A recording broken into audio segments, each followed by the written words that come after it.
Peter, last night we had a pretty exciting night. ACM, Advanced Computing Machinery, the club that you're a part of, had one of their biggest nights ever. I think we had the internship talk, and we had over 115 OSU students come to this talk. Definitely a very successful night. You did a great job speaking about it. I had a really good time. I was in the audience as well. Do you want to talk a little bit about what you shared last night and how that went for you? Yeah, for sure. I really appreciate it. I really enjoyed being able to talk about, advice, hopefully helping students prepare for interviews and just understand what even is going to happen when they try and get a job. But yeah, like you said, it was huge. We, had more people than I was ever expecting. So really enjoyed that experience. Through the internship presentation, we covered, the entire interview process from front to end.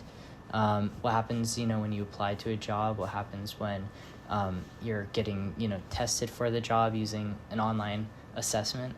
Telling people even what that is. I'm sure there's, 20, 30 people in that room who didn't even know what that word meant before the presentation.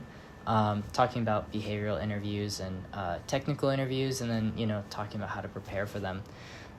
It was a really fun night and kind of like a culmination, it felt like, of all the time I spent learning this stuff on my own, being able to give that back and help students prepare for themselves.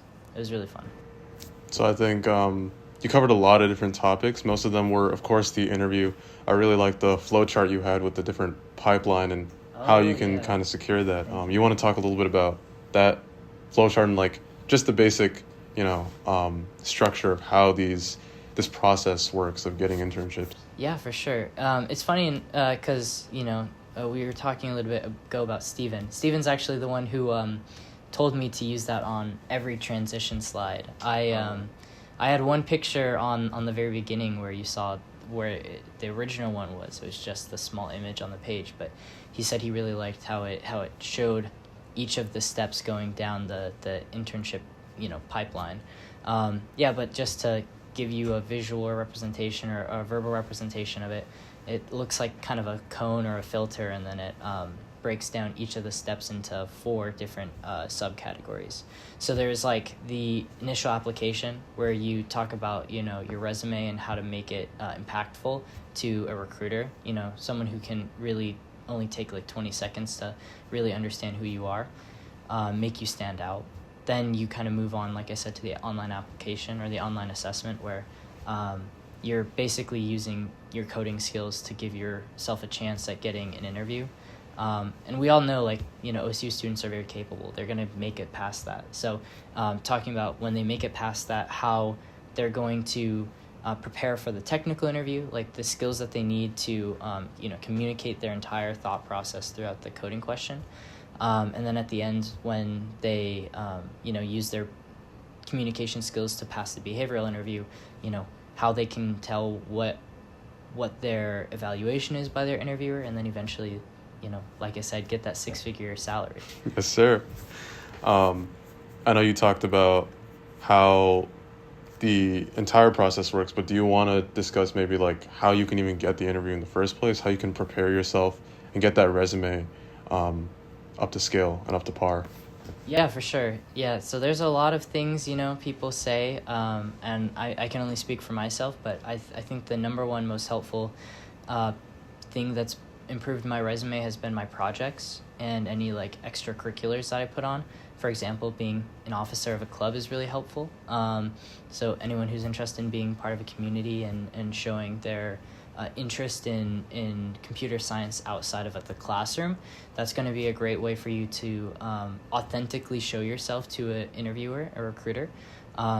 You're not just putting the name down on your resume because you think it looks good. You're putting it down and you're doing the work because you love the community, and that's really what's important, is being excited about computer science, being excited about meeting students who love this technology.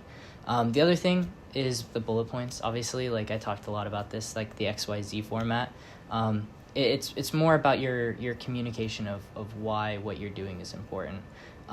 Number one thing recruiters are going to tell you when you do a resume review is why did you do it? why did you put that item on your resume? Why does that matter? And I said this in the talk, and I'll say it again. It's not a statement of, like, why are you special? And, like, trying to say you're not. It's more of a statement of, you are special. How can you show me that? And so we really want to see what separates you from every other student in the United States, what separates you from another computer science student.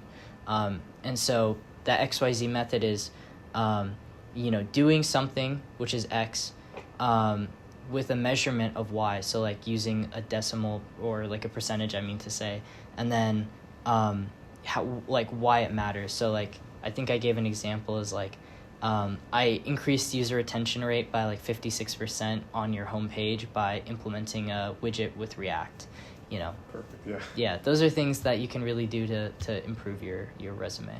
100%, yeah.